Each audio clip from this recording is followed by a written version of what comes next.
O nosso STF de hoje vai falar sobre responsabilidade civil do Estado. Quer saber mais? Vem comigo.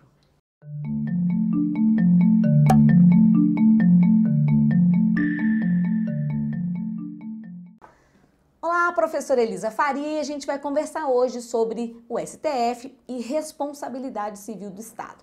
Eu tenho alguns pontos para a gente trabalhar aqui, tá? Não vou nem falar o nome da súmula, ou isso, aquilo outro, eu quero só que a gente saiba o que o STF entende em relação a alguns pontos da matéria. Um deles é relacionado com a ideia de ação regressiva contra o servidor público. Você se lembra lá que quando ocorre um dano ao particular, esse particular processa a administração pública e depois a administração pública vai processar o seu agente público. Durante um período, se não me engano, lá por volta de 2008, prevaleceu a ideia de que o Estado poderia, no processo de responsabilidade objetiva, chamar o servidor para fazer parte do processo. Isso atrasava muito a indenização, porque em vez de ser meramente ali uma prova do fato, passava a ser uma prova de dolo ou culpa do agente público.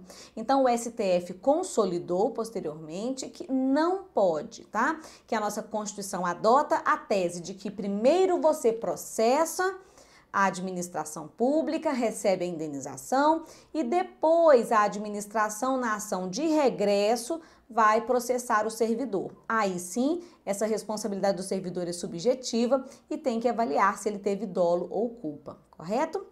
Bom, um outro ponto que tem caído bastante em prova de concurso está relacionado à responsabilidade do Estado por suicídio em presídios. Por quê?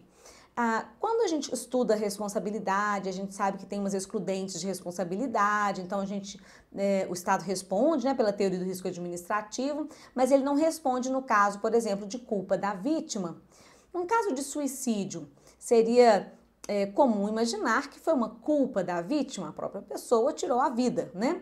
Mas o STF disse que não, que se isso ocorre dentro de um presídio, ou seja, se é o suicídio de um detento, significa que o Estado não acautelou corretamente essa pessoa, não tutelou ali a sua segurança, né, a sua saúde, que seja, e que então, sempre que ocorrer esse suicídio em presídio, a responsabilidade do Estado será objetiva, ok?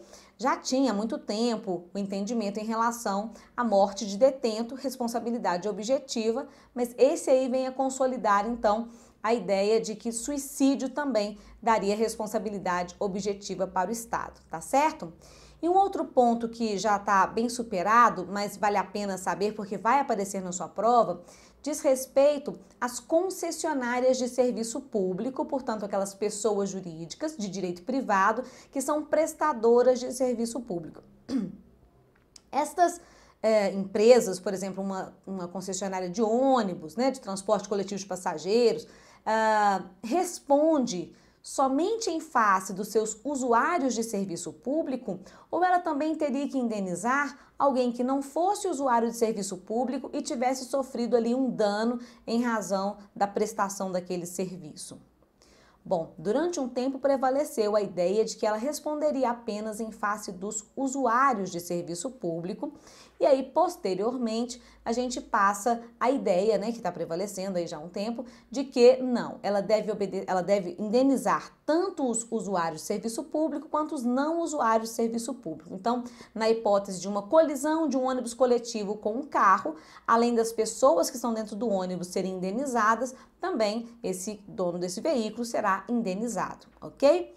Bom, não se esqueça que responsabilidade civil do Estado também tem um pezinho ali, né, na responsabilidade do Poder Judiciário. Então, a gente vai resgatar esse ponto aqui, a gente já conversou sobre isso, mas vale a pena resgatar aqui. Embora a responsabilidade seja em relação aos atos administrativos, existem 3 casos em que ela responde por atos do judiciário, tá bem? Então, só sempre lembrando, nos casos de erro de julgamento, naqueles casos de prisão fora dos casos ou além do tempo previsto, né? E naquela responsabilidade pela falha objetiva na prestação do serviço público.